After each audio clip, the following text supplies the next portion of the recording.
awarding Art Dyson a proclamation from the city of Fresno. He has to run. So he's going to be first, and then I'll take over again. So thank you.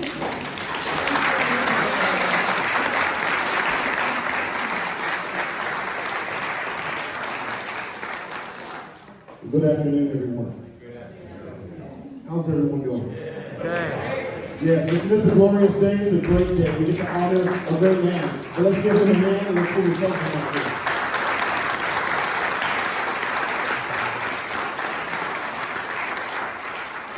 So, on behalf of myself and Mayor Dyer, who truly wish he could be here, he's out of town, and our entire administration, we came to honor our friend and a legend, a living legend, Art Dyson. And let me tell you, in the city of Fresno, we have this vision called One Fresno. And that vision is that we realize an inclusive, prosperous, beautiful city where people take pride in their neighborhoods and community. And then we have a government that listens, keeps its promises, and is owned by the people. No doubt, Art has helped us realize that vision because the work of his hands has certainly made our community beautiful. Would you agree?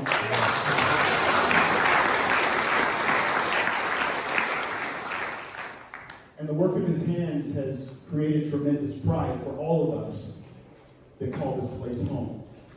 So, we first just want to honor his contributions and the contributions of all that he's done, not just in the past, but in the present for our community.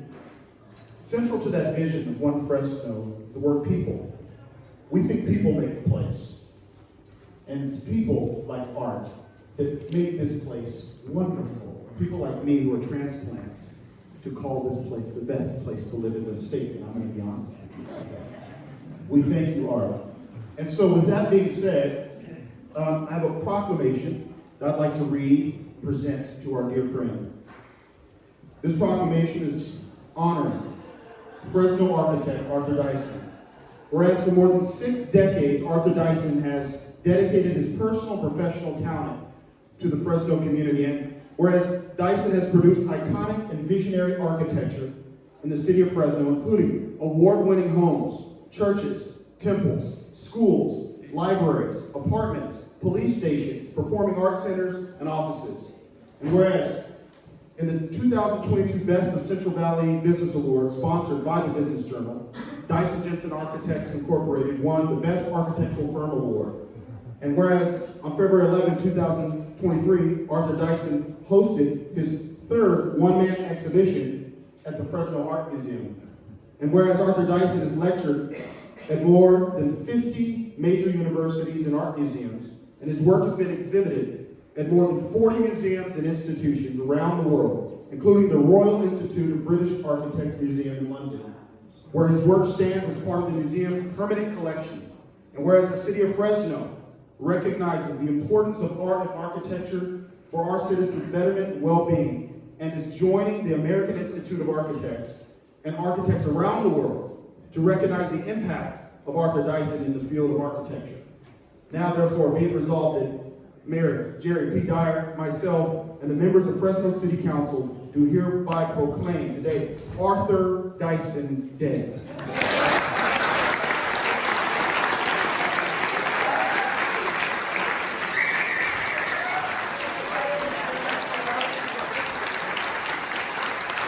Yes, you deserve a great round of applause. Let's get this thing started.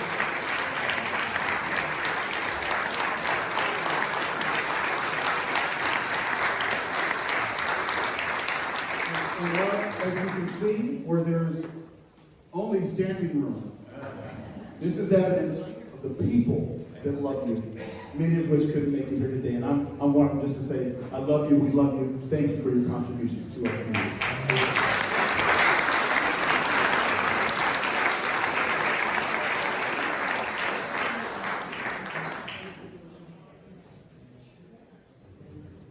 Thank you, Deputy Mayor. That was great.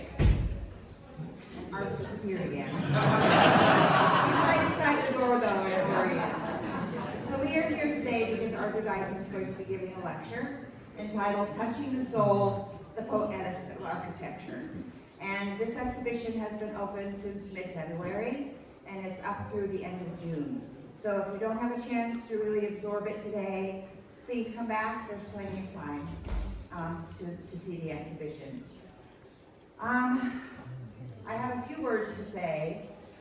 Art and I started on this journey for this exhibition about 4 months ago.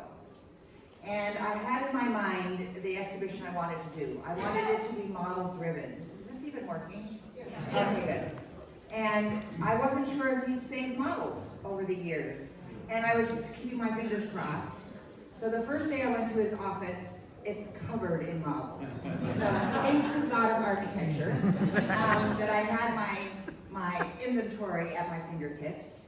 And I would just go back every week and he'd unearth more models.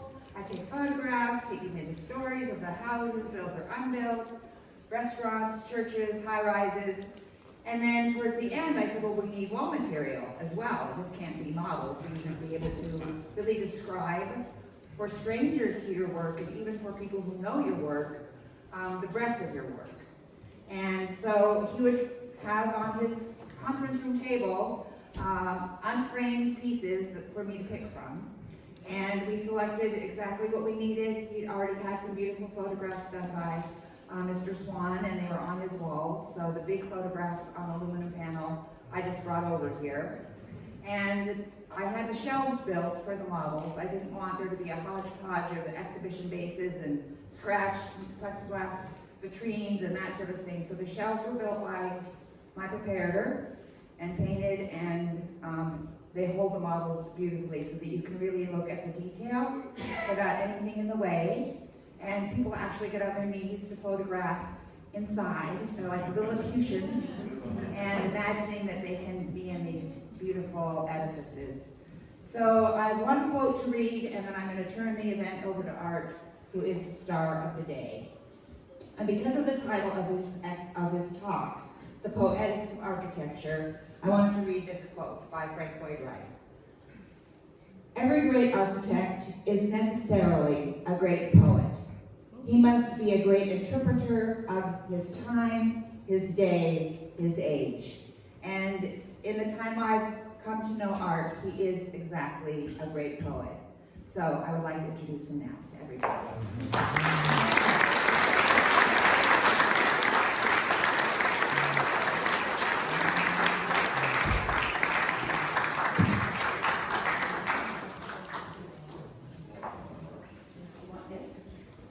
These are your notes. You want that, or do you have a lot of layer on? Well, we'll try to start with this. A lot of fuss over an architect, but much appreciated. I think Mark Hammonds was scheduled to. Yes, let me introduce Mark. My fault. How many people here today? Yes, I'm going to introduce Mark Hammond. And this was written by Art. Mark Hammonds is an archivist and historian who has authored numerous books, articles, essays, and archival catalogs on the history of organic architecture. He presently lives in Los Angeles. His writing has been published in the United States, Europe, Japan, and the Middle East. In 1994, he produced The Architecture of Arthur Dyson, the first monograph on the work of Dyson. From 1999 to 2001, he served as special assistant to the Dean and Director of Information Technology at the Frank Lloyd Wright School of Architecture at Elysium. From 2001 to 2009, he was Operations Director for Wildcar, how do I pronounce it? Wheelcar. Let me find myself a place again. An architectural firm in Los Angeles. He has also done production design and historical research for motion pictures. He presently serves as principal archival consultant with the Organic Architecture and Design Archives located in Chandler, Arizona. 2023 marks the 40th year of association with the work of Arthur Dyson. So welcome, Mark, you're next. Okay.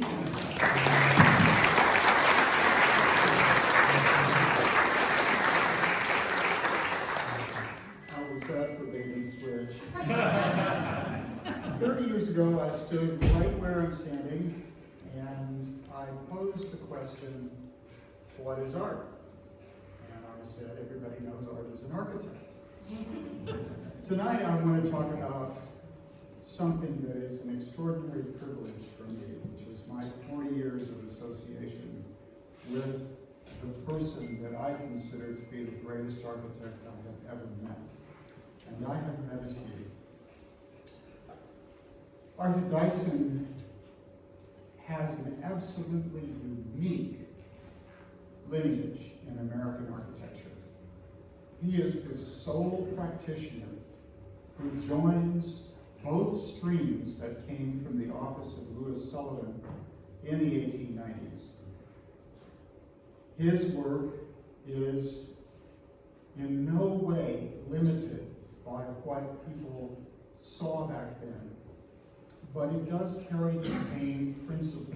It carries the same theme of prosperity and goodness and wholesomeness. Louis Sullivan had two people in his office who we all know.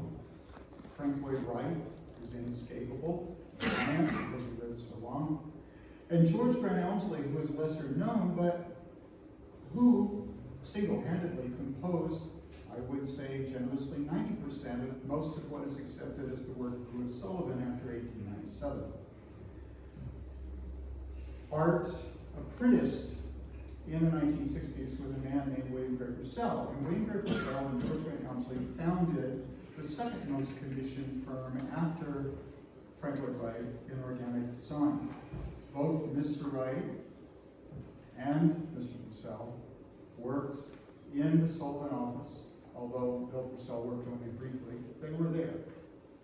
And then those strands of American architecture at the end of World War I went away.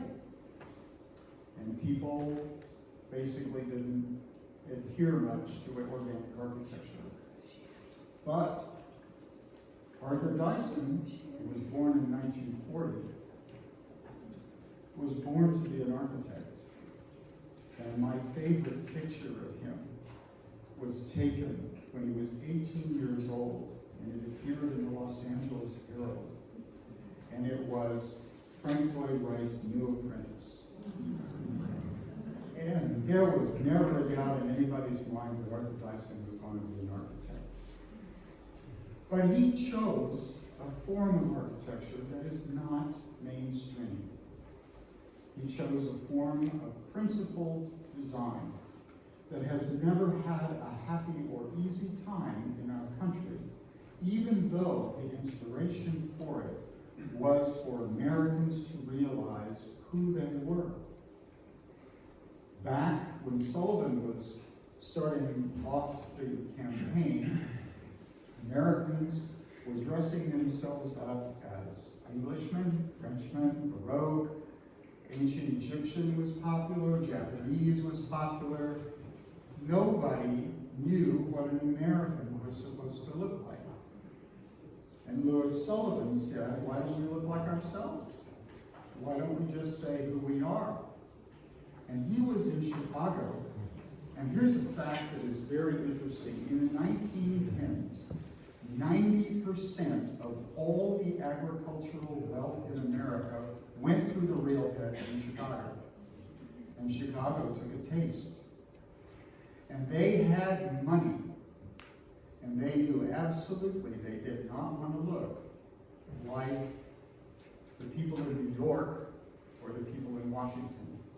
And so for a brief moment, there was a chance for people to look like who they really felt themselves to be. And World War I brought an end to that. Mr. Wright continued on with great difficulty, but he still persisted. And if you think about organic architecture, you automatically say the words Frank Lloyd Wright. But Arthur Dyson has gone beyond what Frank Lloyd Wright exemplified so well. But he did it in his own way and in his own terms.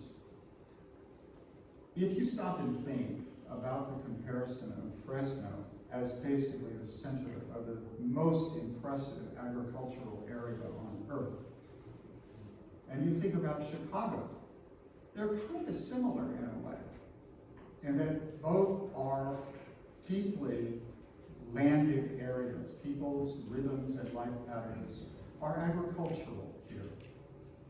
That tends to be a very conservative community.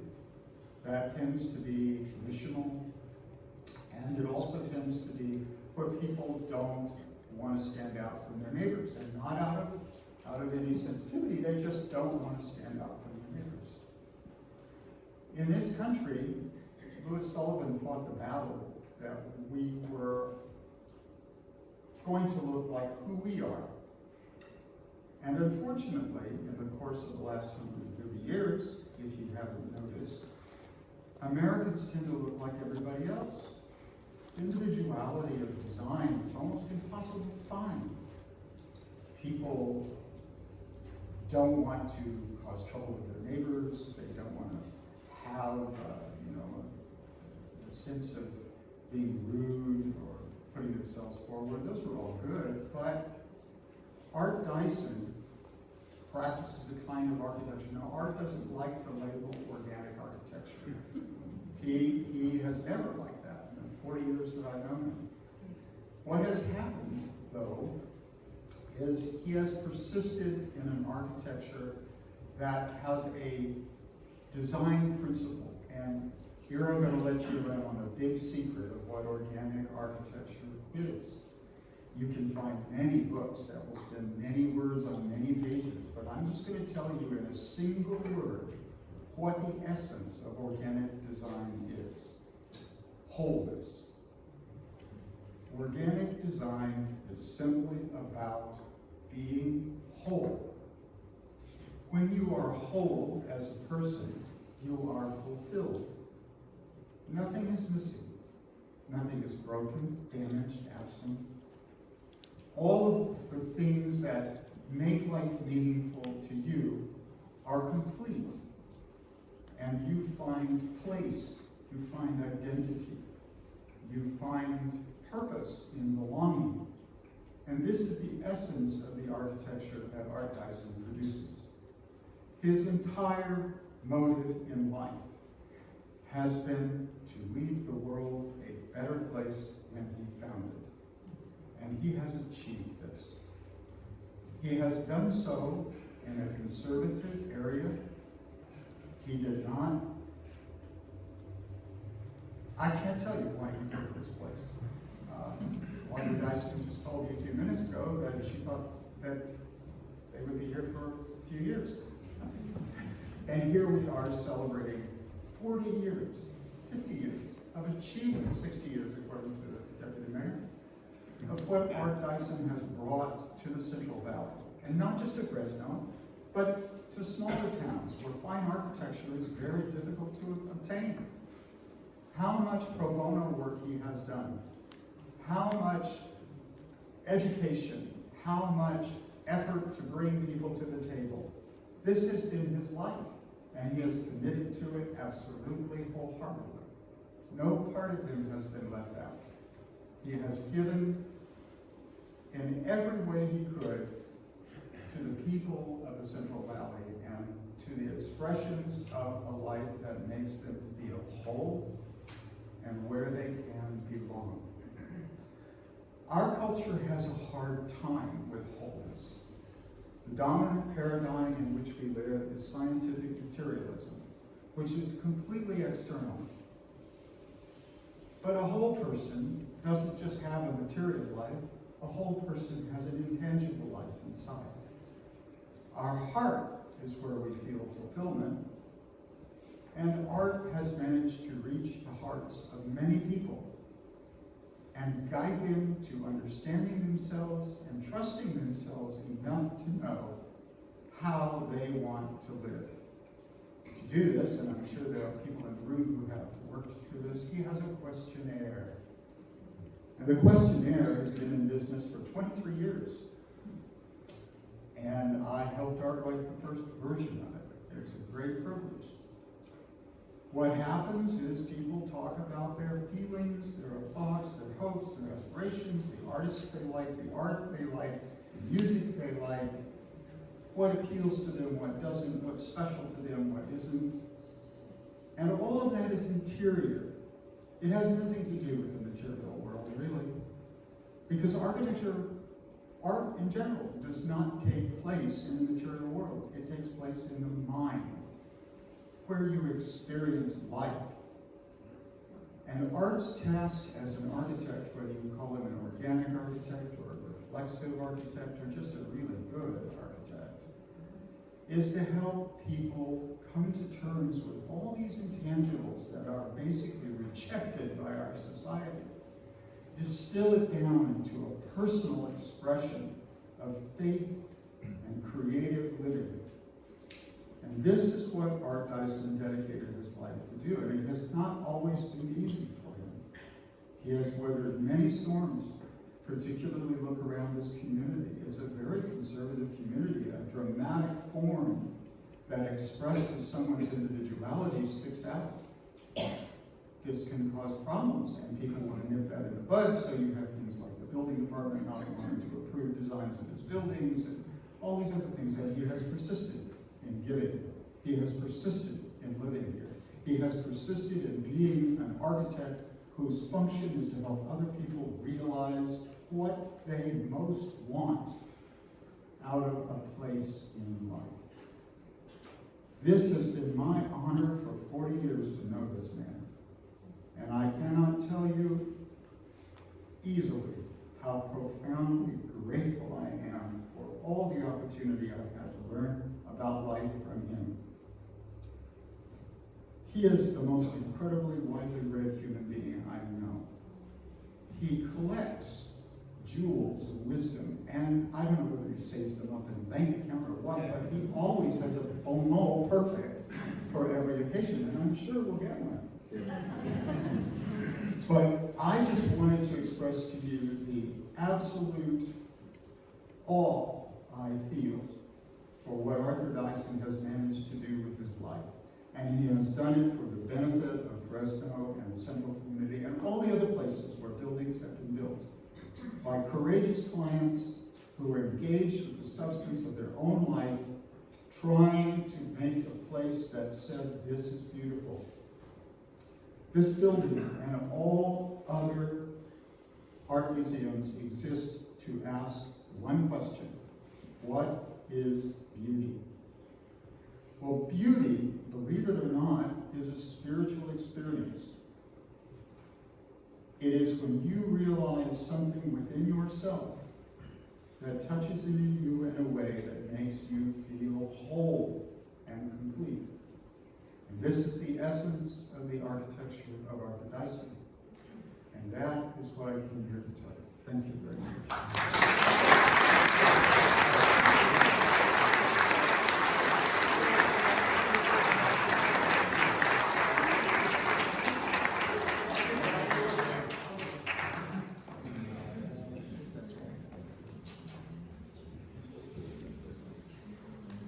You got the evidence. Thank you so much. Thank you, Mark. You're far too kind. Good afternoon. What a beautiful day. What a great turnout. Although, since most of you aren't wearing masks, I hardly recognize you anymore.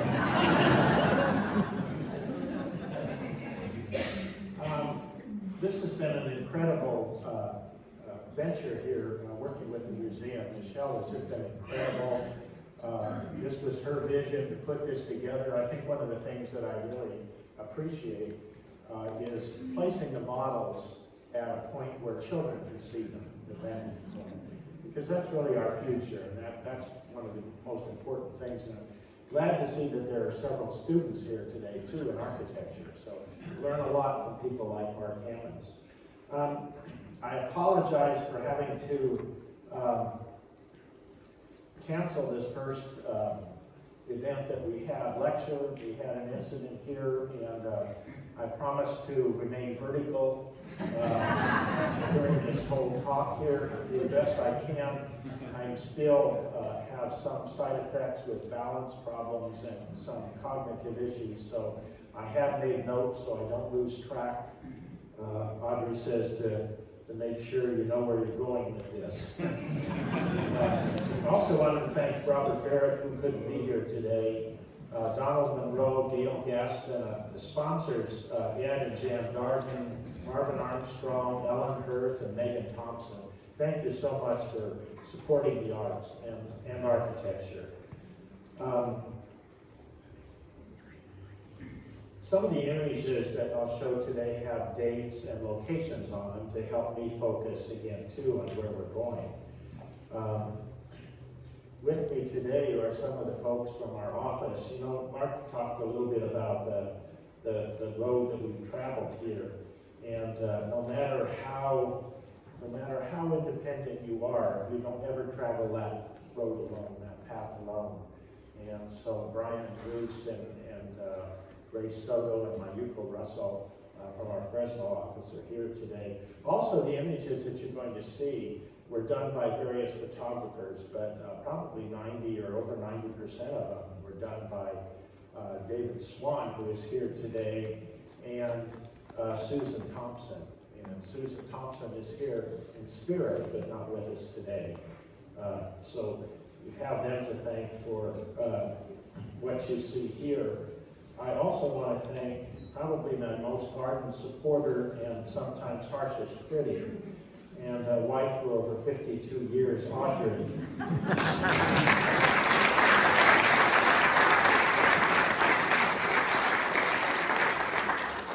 She's been a constant companion in helping fashion the visions of our dreams and making them a reality. So today I'd like to share some of my theories, concepts, and approach to architecture. I struggled with this a little bit when Michelle asked me to title the lecture, and we came up with Touching the Soul of Poetics of Architecture. Others have suggested that maybe the title should have been 50 Years of Battling the Status Quo. Maybe even the Architecture of Defiance. My belief has always been that every building should create its own style. And that's one of the reasons that I really never liked labels. Organic architecture to me, I think that sometimes titles build walls, create walls and division.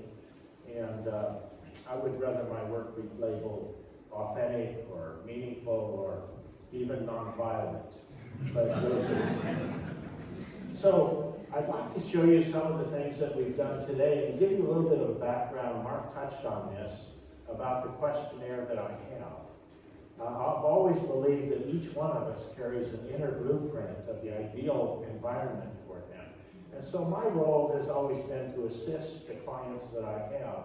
And if you like the work, believe me, you really need to know the clients. And so Michelle has agreed to have a couple other events here at the Art Museum during the exhibition. One of them would be a symposium, a roundtable with the clients, the actual clients. So we'll show their work. They'll talk a little bit about the process, about living in the homes, what they mean to them. And not just homes, but some of the other buildings that we've done. We've been fortunate over the years to have a wide array of work that we've done, that we've produced. The questionnaire that I have is for residential work. And it asks a lot of different things, like Mark said. It asks what type of music you like, what authors you like to read. One of my mentors was Bruce Goff. And Goff always said that all of the arts are fundamentally related, and basic elements of composition are common to all of the arts. So for instance, if I have two clients and they both like classical music, one likes Stravinsky and Debussy, one likes maybe Prokofiev, Beethoven. One likes something very light and athletic, the other one likes something very bold and monumental. So those give me clues so that rather than extrapolate some type of a exterior form from somebody else's work, we can create a new one. So the styles that we have that you see are going to be styles that you haven't seen before. So when you look at the work here, you won't see recognizable styles. You'll see the Baughman style. You'll see the Golden style. You'll see the Jaksha style. You'll see the Barrett style. You'll see styles that were never here before because there was never a time and a place and a client and a site to build that particular thing. So again, with that, I'm going to get into some of the slides that we have here. If I can advance this.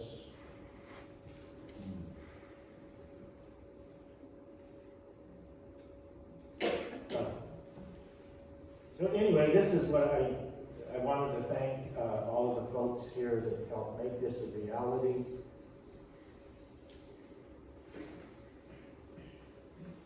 Going backwards.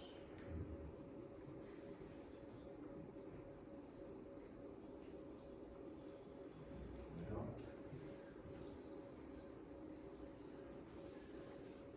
Here we go.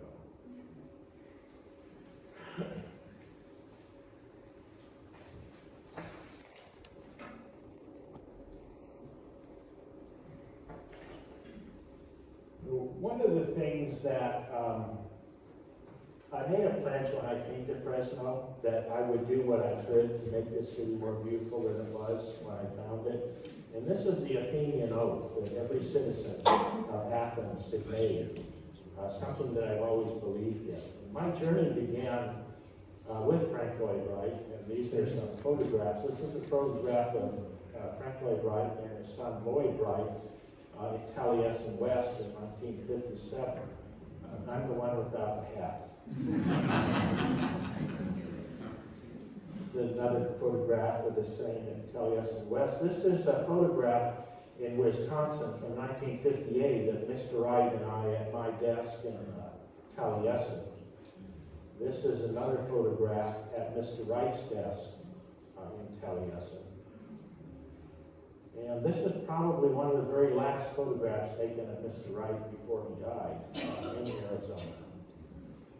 And I'm always asked what I learned from Mr. Wright, and there was so much that it's really hard to focus on one thing. But when I left after meeting him the first time, he gave me this book. It's called The Book of Tea by Okakura Kakuzo. And Okakura Kakuzo was a curator of the Boston Museum, Museum of Art. And this talks about, and I couldn't understand why he gave me this, and it really took me a few years to understand why. And as you get into this, particularly the final chapter, it gives a comparison of the difference in philosophy of aesthetics between Eastern and Western work. And that meant a lot to me. We see things very differently. If you've ever seen any of the great Sumi art paintings, great landscapes that were done from the Zen paintings, they were all done in black and white in Sumi. And they had color, but they did not want the photograph or the painting to be finished until the viewer saw it and the viewer would process the painting. And so I might see it in the springtime, one of you might see it in the autumn. So the painting was never complete until the viewer saw it. And so this is what architecture really is about. Architecture is not about what you see, but how your mind processes what you see. And somebody asked me to relate this story that I say sometimes about telling how that happens and what that means, because that's kind of an abstract theory. And early on, when I became an architect, I wanted to be an architect that would do work for blue-collar workers, generally for clients that couldn't afford the services of an architect. And we did that for many years. The first time I had a client from Beverly Hills area, they had, and I went to their home, they were surrounded inside by artwork. And I said, of all of the objects that you have in here, if you had to evacuate the house at one moment, what would you take with you? And without hesitation, they both say, we would take these two little glass goblets that our children bought us on our wedding anniversary. It's the first time that the children realized the importance of our anniversary. So, as a good architect, we made a niche in the wall and placed these glasses. But in architecture, we use different things like skylights, clear stories. Clear story is a skylight with a directed light. So you can focus where that light, when and how that light will come in the house. And we know at any location on Earth exactly where the sun is going to be in any minute and any day. And so we could track that sun. So what we did is we placed that clear story in such a way as that the only time that the sun would hit those goblets was at 5 p.m. on June 6th, the date and time of the wedding. That's good. Architecture is not what you see, but how you process what you see. It's really interesting because, funny thing, Mark, my son, is here with me today, and none of our kids wanted to become architects. They saw too many years of struggling. They all like to eat regularly in different directions. But my grandson, Kian, who was, 8, 9 years old, came out and said, Papa, when I grow up, I want to become a young architect. I looked at Audrey and I said, God, I should have been more definitive in the type of architect I wanted to become. And Picasso said something that was interesting about how it took him 2 years to be able to see and process and understand and paint like Raphael. But it took him an entire lifetime to learn and think and have a perspective of a child. We lose that as we get older. We lose that perspective that we have. We learn that. We lose that enthusiasm that we have early on. I like to tell a story about a school teacher in kindergarten who gave all of the kids crayons and a blank piece of paper. She says, I want you to be as creative as you can. Draw something that no one has ever seen, and let me see what you come up with. And this one little girl is not just enthusiastic, but she's drawing with both hands. And she's going like this, and teaches in my world. She said, you're so enthusiastic, so what are you drawing? And she just kept drawing. She says, I'm drawing God. And the teacher says, well, that's amazing, nobody has ever seen God before. And she says, well, they will in a minute.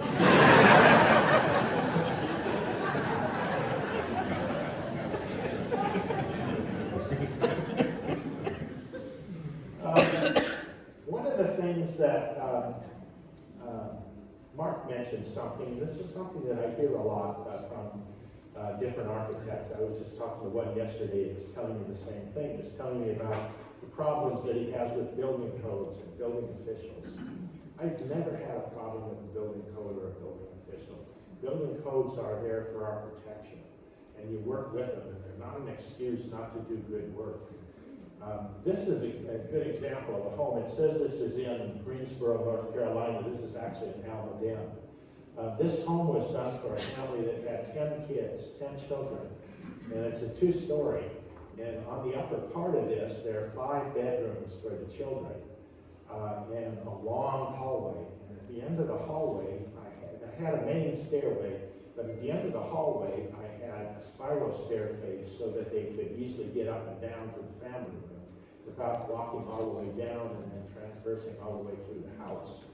And a building inspector said, well, we can't do this because it's a non-conforming staircase. And I said, but it's not required. So if it's not a required staircase, why would it have to be conforming? He said, any staircase that you put in has to be conforming. I understand what you're trying to do. So he says, I'll listen to anything of reason that you have. So I took it back to the office. This was before computers. This was 1968. So I erased where I had metal staircase and I put sculpture, metal sculpture. He says, so what do we have here? And I said, we have a metal sculpture at the end of the hallway. And he said, well, what's that made out of? And I said, it's component parts to a spiral staircase. He said, well, can we walk up and down it? And I said, yes. He said, but it's a staircase, it's a sculpture? And I said, yes. Okay. He stamped it approved.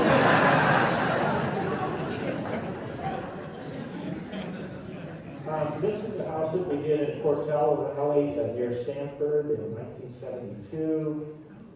It's a very mild climate, so it's got a series of clear stories over the entire living area. This is a home that we did in 1973 near Fresno State for a Fresno State professor. Interior of that same home. This is a children's center that we did in Orange Cove. One of the things that we did here is that at the top of this skylight that you can see at the peak of this, there are 2 rooms here, and the skylight lets in a beam of light, and the center of it has a circular light that shines on the floor. And if you track the path of the sun, it will make a flat figure 8. And so what we did was track that, and we put a dot on at noon at the first day of every month, so that the first day of every month the sun would hit that dot. And if you came in and your birthday was on, say, February 15th, we would put a star between February and March, and the sun would hit your star on your birthday. So it's kind of a built-in, a teacher as a silent classroom. This was part of our backyard in Fresno in 1975, a gazebo that we did. This was a small home in Fresno. This is a project that we did near the airport, 1979, United Packing Company.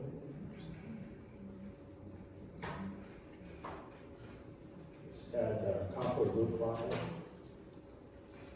It's an interior waiting room. This is a farmhouse that we did in Kerman.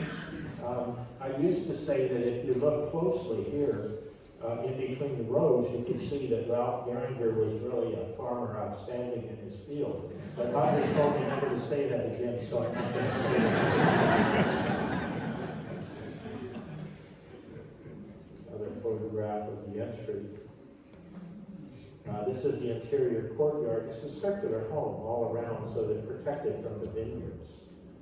1978, Sumner Hill.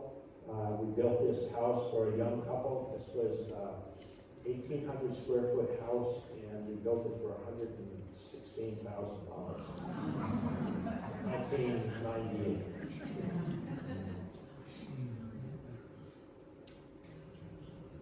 This was a photograph from Life magazine, and that little girl has already graduated from college. The interior, this boulder was the only boulder on that site. He sat right in that area, so we picked him up and made him a focal point. This is an offset pivot hinge door into the master bedroom. And I just talked to some folks here this afternoon. I met them for the first time that moved to Fresno and purchased this house.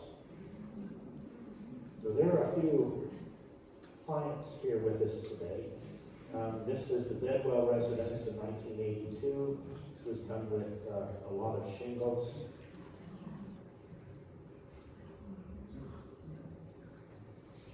This is the rear of that home. This is the living room. We've got about 246 slides, so I'm going fairly fast here. This is the master bedroom. This was a home that we did on Faulkner Avenue for a client who came to us wanting a Southern colonial mansion. I started talking to him about what he liked, and he liked a monochromatic color scheme. He liked a monumental look. He did not like the fact that Southern colonial mansions had an outdoor kitchen and a few other things. So gave us some liberties. This is not one of our projects, but Roseanne Guadagnone bought this building and for an interior design studio. And this is on Palm Avenue, just north of Bullard High School. This is now a dental office.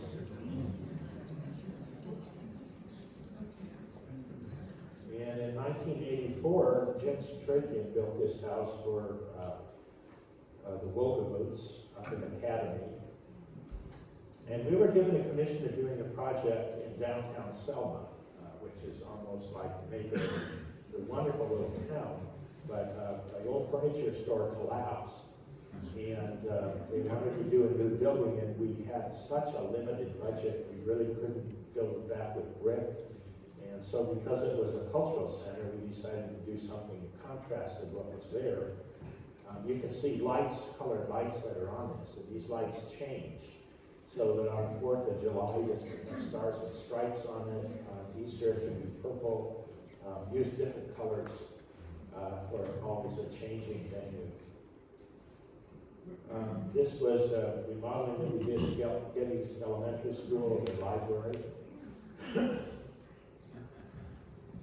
And this is a high school, charter high school on the university campus on Fresno State.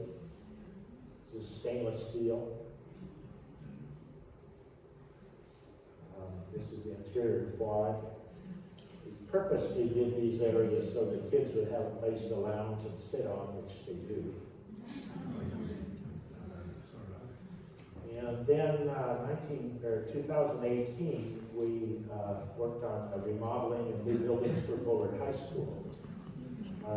One of the things they wanted to do was feature the night, and so we chose to do a charging night on a stallion. And this was done by a local artist named Ben Short. And he carved this out of styrofoam and placed it on here. And blended it in. This is the library. Another view of Bullard High. 2015, we did an educational employees credit union in Sanger. Interior. Back in 2000, we did Woodward Park Regional Library.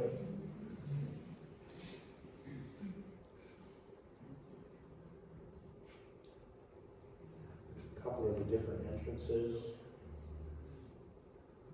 And for me, this is what architecture is all about, joy. These are my two shy little granddaughters and my wife, Audrey. And we did a huge renovation of Huron Library.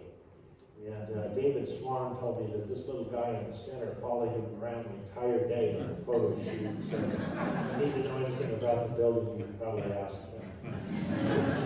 In 1999, we did Webster Elementary School. And before we did this, this was the most tagged building of all of Fresno Unified's campuses. And after this was done, this was the least tagged. And we really enlisted all of the neighbors in on the design of this. The classroom has a lot of natural light. Natural light is such a wonderful thing that we seem to not take advantage of as much as we should. This was a Arts and Science Academy in downtown Fresno. It was part of the parking lot for the new main library. These are interiors of our offices in the Tower District. This was somewhat of a challenge for some of the cabinet makers. Not something they build every day. This is our conference room. And in 1997, we did a small chapel in Bakersfield for recitals. This is a night view. And then in 1994, we did St. Mary's Church in Sanger. This is actually a model of the church. And this is the built structure. You see it now. And in 1992, we did a church for United Japanese Christian Church in Clovis. And we worked with Paul Saito on developing the Shenzhen Japanese Cultural Center on Woodward Park. So these are some projects that are in process. This is the Aquarius Aquarium proposed for Fresno. Frank and Shirley Bachman traveled here from Springville to see us today. And this is their home in Springville. We did it in 1982. This home has a metal roof. Frank found all of the stone, local stone, to build this fireplace. And the roof lines and the skirting around all of the exposed areas are metal because of the oak trees and the falling acorns. and woodpeckers that are predominant in the area.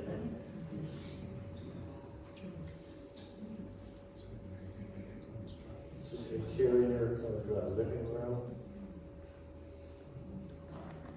The entry.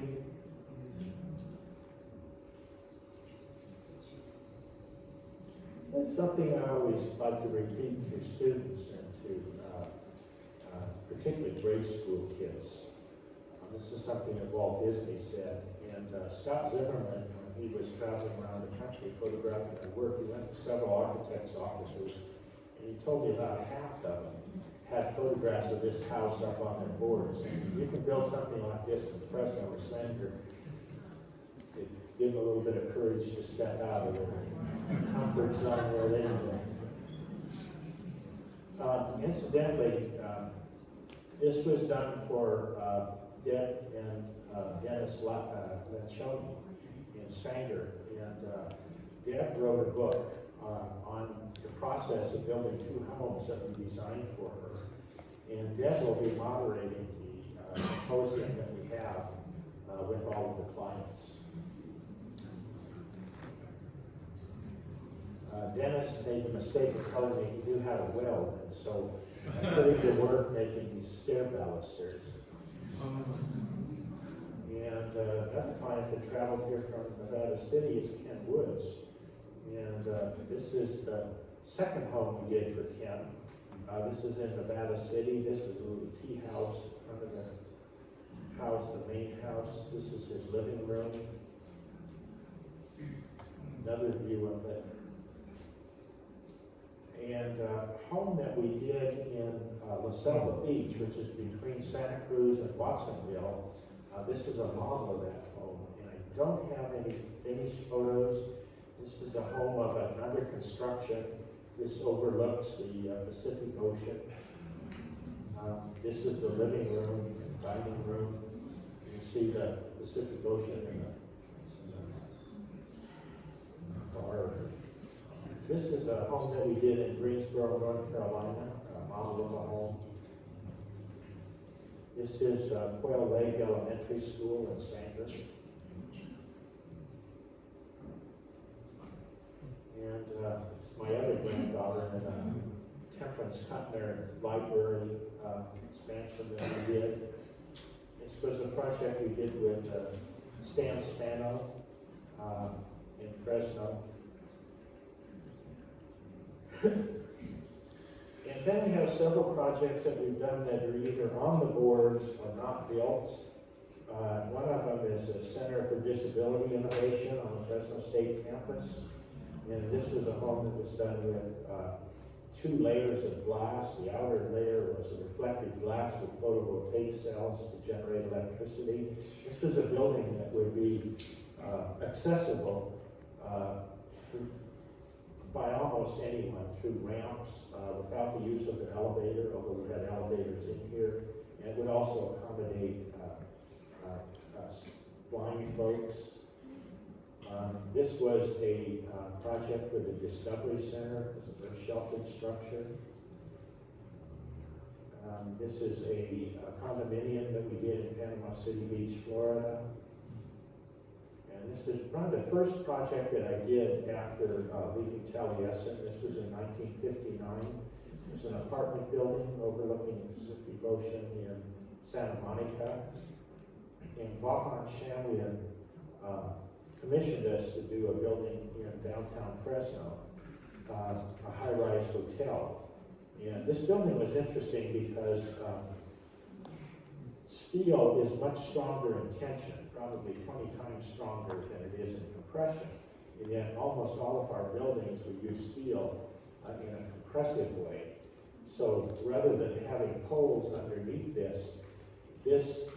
these floors are all cast on the ground, lifted up in place, and hung on suspension cables off of that hub. And then what you see now are these blue anodized aluminum louvers that are on solar tracking devices that were open and closed depending on where the sun was. And then it had individual room interrupters. But the main reason for doing that is that that should provide scaffolding so that there never was a fire in this building. folks would be able to use the exterior of the building as a fire escape. This is another building, apartment building that we did for downtown Fresno. This was Ken Wood's first house that we did in coarse gold. This is a house that was an unbuildable site. It had all of these huge boulders all over it. So as you can see, we just let the boulders stay where they were and we built them in the house. So this is the entryway. Here you can see additional boulders. This house is all clad in copper because it's a fire-prone area. This is one of the built-in tables, a built-in light that we did. You can see overhead glass.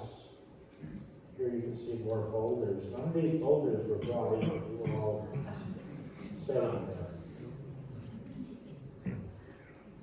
Another view of the living room. And this is the Kelly residence in Portola Valley. It also has copper that we use on it, vaulted ceilings. The entry has a glass bridge leading into it from the outside. This is a water wall in the entry. And this is how the living room expands to the terrace on the outside. This is the kitchen pantry. It has glass both on the interior and exterior. And in 1994, we did a little home in Prather. This also this uses wood siding, copper roof. It also has some large boulders on the sides.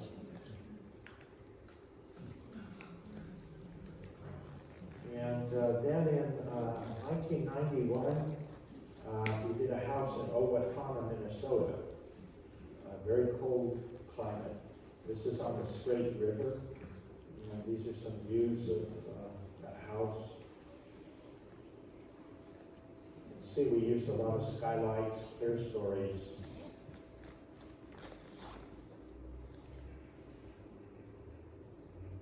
This is the main living room, fireplace, another large clear story. They also let us design the rugs for this home. So this is the living room rug, and this is the dining room rug.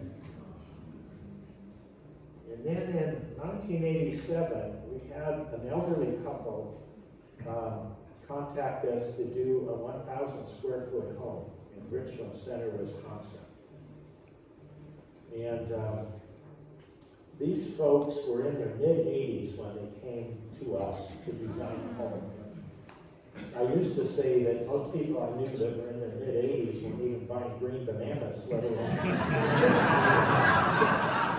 alone think about building a house. But since we're reaching that point ourselves, I'm not going to say that anymore. This is a very open house, as you can see. And the house is very interesting structurally. I read in the Wisconsin State Journal where it said that this house only has two sides. It has a north side and a south side. There are two connecting ellipses like this. And the Wisconsin State Journal said that the reason it was that way is because when the architect walked on the site, he saw pine cones on the ground and thought that was a natural shape for a home. Well, that had nothing to do with it. The reason is that the view was to the south, and the north is where all of the winds come from. And so we cut into the hill. If you have a retaining wall that is straight like this, the hill wants to push it over. And so to counteract that, you have to have a huge cantilevered reciprocal footing.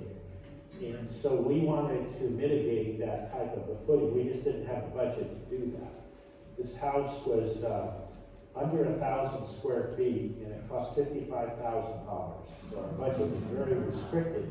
So what we did was curve that back wall, and it retains the earth itself.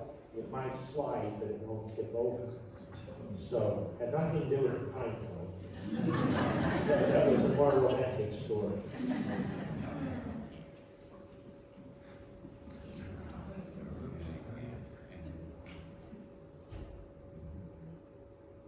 And these are some of the views of the inside. You can see how open it is. Even there's only one bathroom, and it's quite open too.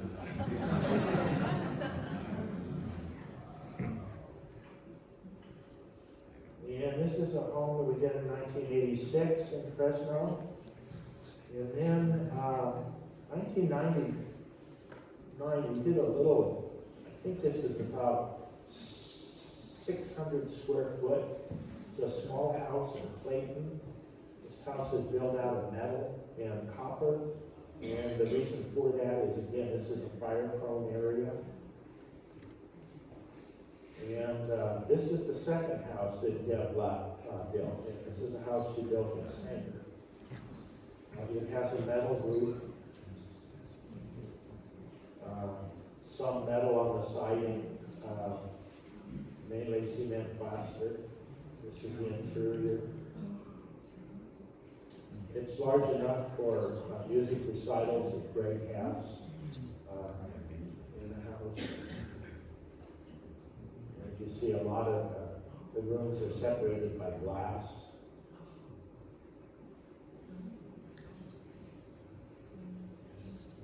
And then Kurt Zumwalt, the builder, who built University High School and Webster Elementary School and a few of the other projects. This is his own home in Madera County. He did in the year 2000.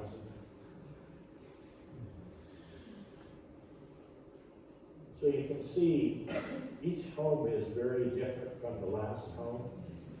It really has no particular style. This one is the Zumwalt style.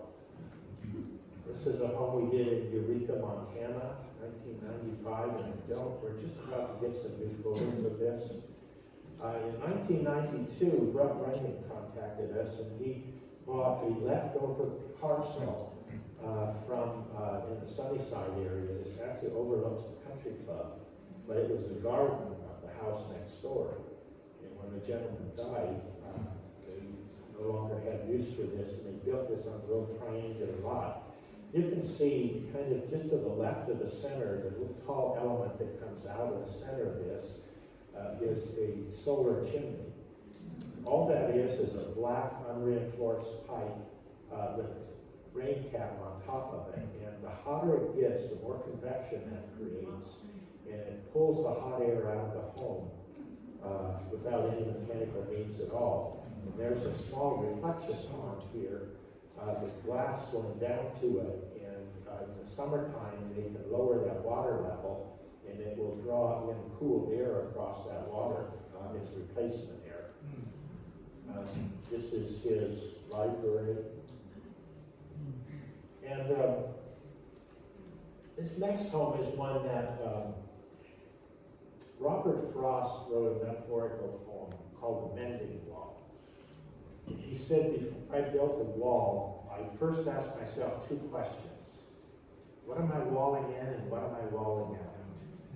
This next home probably exemplifies that more than anything else I can show you.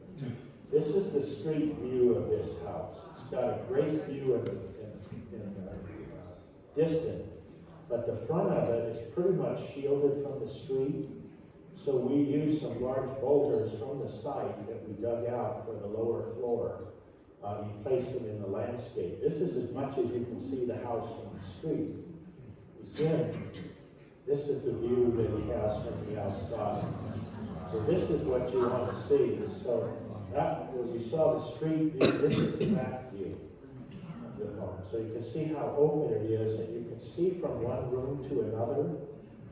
Here's the living room, and it's looking across to the master bedroom.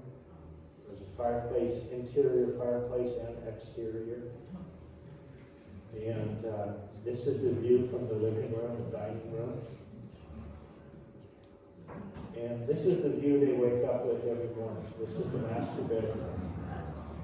So you can see how the glass goes in between the two. Another view, nighttime view. Grace Harbor, Washington, we did a condominium.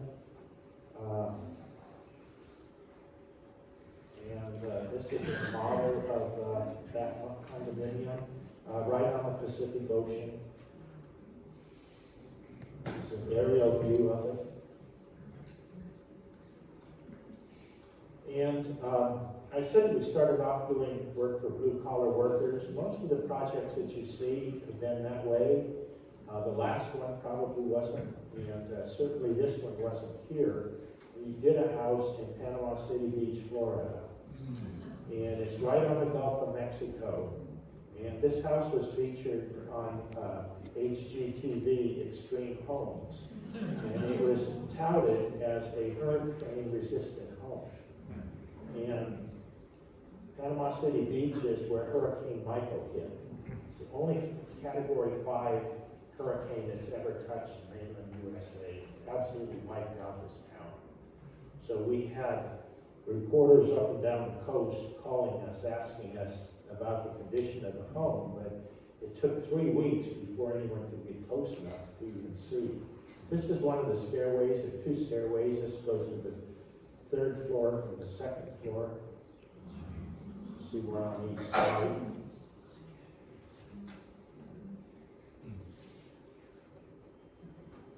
This is the kitchen. And so this entire home facing the Gulf of Mexico is glass, and no metal supports other than the patch fittings. So this is a stack wall system. It's designed to resist 165-mile-an-hour impact loads. So when they finally got to this building, it was luckily unscathed. And that is not because of the architect, it's because of the engineer. Very good engineer. This building is designed with NASA technology to put down pressure on the roof rather than picking it up, like most homes do in hurricanes. Here you see the glass foyer, and then you see the 2 glass stairways.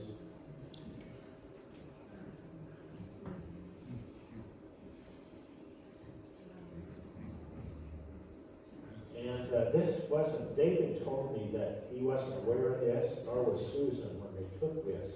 But if you look closely, the client's actually in that stairway. And we're fortunate to be able to live the way that we do, and not all of our neighbors live that way, unfortunately. And so some of our neighbors live in tarps, cardboard homes. This is just not one range of people. They're elderly people, they're families, younger children. These are all homeless folks in our community.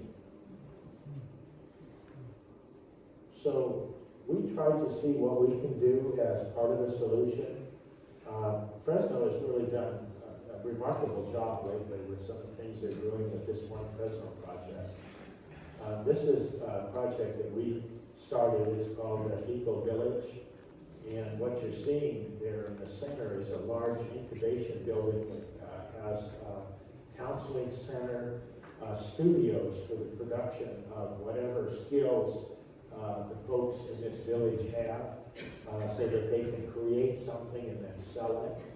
And then there are individual sleeping units here around it in the background.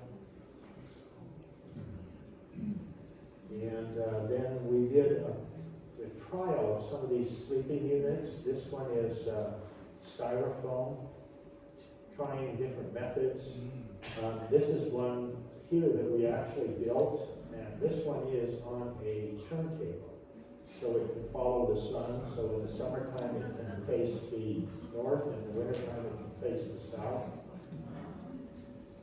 This building was funded by Temple Beth Israel in Fresno.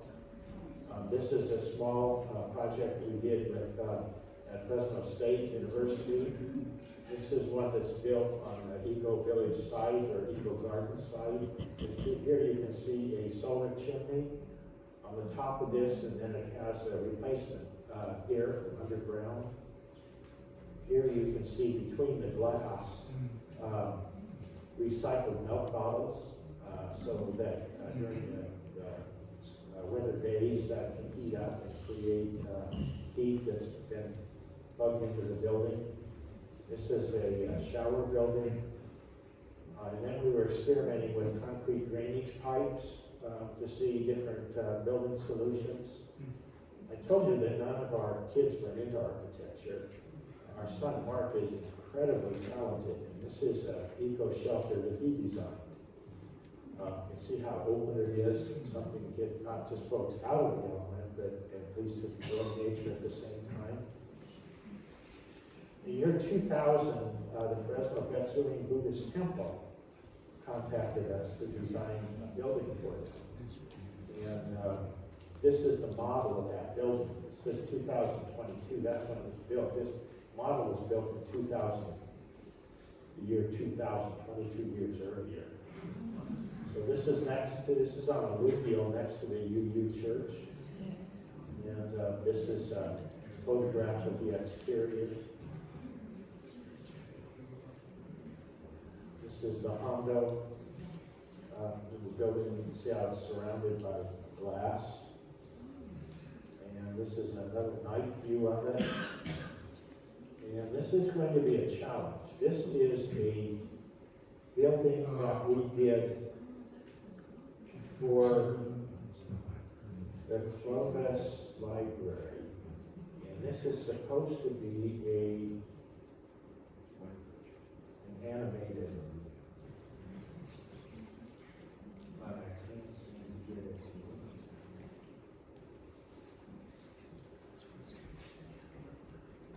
Okay, we're going to get some technical help here. So this is an interesting building because it's on the site, an old site of an old lumber mill, and we didn't want to use wood, and because the valley is not kind to wood, it doesn't last well here, so we're using core tin. Ain't technology great? Thank you.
Wanted to do something about some of the buildings and lots and areas along Blackstone. So we worked on a project called Better Blackstone. And these are some visuals of some things that could be created along the Blackstone corridor. This is near Olive and Blackstone. This was a hotel. And then on the other end of Blackstone near Barstow, this was a condominium project, and as you can see, you don't see much of the face of the buildings themselves because they're surrounded by terraces, landscape terraces.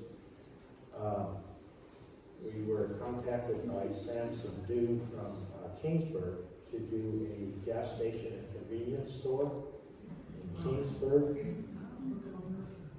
So this is the visuals of the service station and convenience store. So this is in for a permit right now. These are some of the pumps. It's the interior of the store. And we're currently working on a project with the Poets Botanical Garden. And this is a visitor center. for the garden. It's mostly metal. And a visitor center and gift shop. And we're working with Rob Golden, who is a former NFL star, who decided to come back to Fresno and give something to his community. And this is a new school, a charter school. We've been working with Ed Gonzalez and been working with the Fresno Chaffee Zoo. It's across the street from the zoo, so that the zoo will actually be part of the campus, an extension of the campus. And this building faces west. So what you see are a bunch of metal louvers that are clad with photovoltaic panels to generate heat or generate electricity, mitigate the heat. This is the entry. This is looking out the entry. And this is the view on Belmont Avenue. And just recently, we were contacted by the United States Green Building Council and San Joaquin River Conservancy to do an indigenous resource center. And this is the meeting house. And there are some visuals here also. This is the interior of the meeting house. This is set up as a meeting space. This is set up as dining. And this is the entry to, I think this is another, oh, there we go. So this is entering into the visitor center. And as you can see here, these large boulders are the grandfather stones that come from each one of the tribes, carrying the history of that area. This is the entry into it. This is an earth-sheltered structure with natural landscape over the top of it. And we're coming into the entry. There's a reception desk on the left. This looks down into the lower floor. These are display areas. And they're separated from the museums and display spaces on each side with glass. It's a skylight overhead. This looks out across the valley, across the San Joaquin River. This is one of the two terrace lookouts.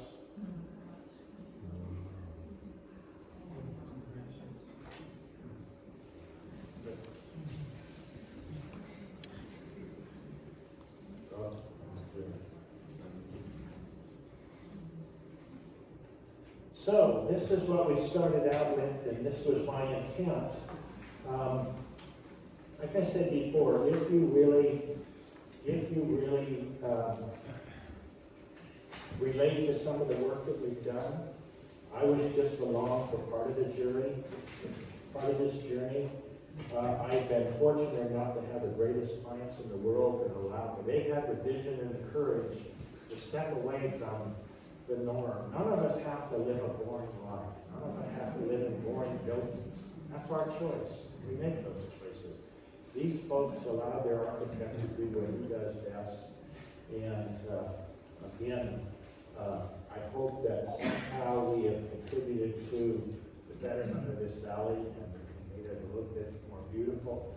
And again, I apologize for having to postpone this lecture a week. I appreciate your patience and working with us. And thank you all for coming out. It's been a great group of people. And thank you for sharing your afternoon with me and let me show you some of the things that we've done over the years. So thank you and have a beautiful afternoon.